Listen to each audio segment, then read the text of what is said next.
ያዕቆብ መልእክት ምዕራፍ 1 ቁጥር 10 ላይ እንዲህ ይላል፣ ባለጠጋው ዝቅ በማለቱ ይመካ፣ እንደ ሳር አበባ ይረግፋልና። ቤቱ በዝምታ ተውጧል። የሆነ ጊዜ አለ ብቸኝነት የሚሰማን፣ የጠፋን የማንታየው የሚመስለን።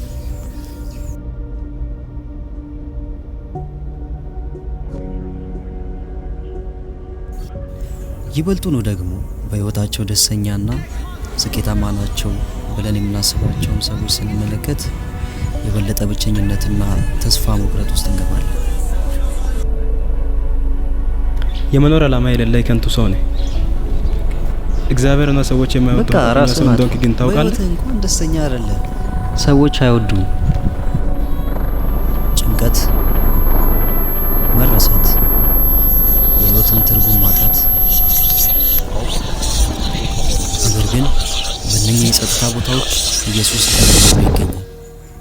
ለአንዱ ይመጣል። ለዚህ ነው ተከታዮቹን እንዲህ ባለ ጊዜ የሚልካቸው።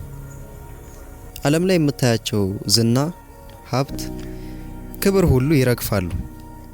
በቁሳቁስ ውስጥ ህይወት የለምና። ምን ሆነ ያል ሰውዬ?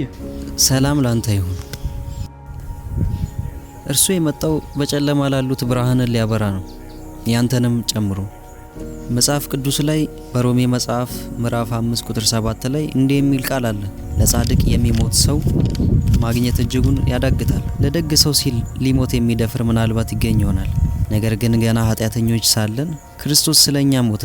ይህም እግዚአብሔር ስለኛ ያለውን የራሱን ፍቅር ያሳያል። አየህ፣ ከዛሬ 2000 ዓመት በፊት በመስቀል ላይ ተሰቅሎ የሞተው ክርስቶስ ለተከተሉት ደቀ መዛሙርቱ ብቻ ሳይሆን ለውጉትም ጭምር ነው። ምንም ያህል ኃጢአተኛና በጨለማ ያለህ ብትሆንም ክርስቶስ ይወዳል። እናንተ ሸክማችሁ የከበደ ወደ እኔ ኑ እኔም አሳርፋችኋለሁ አይደል ያለው። የከበደህን ያስጨነቀን ነገር ሁሉ በሱ ላይ ጣለው።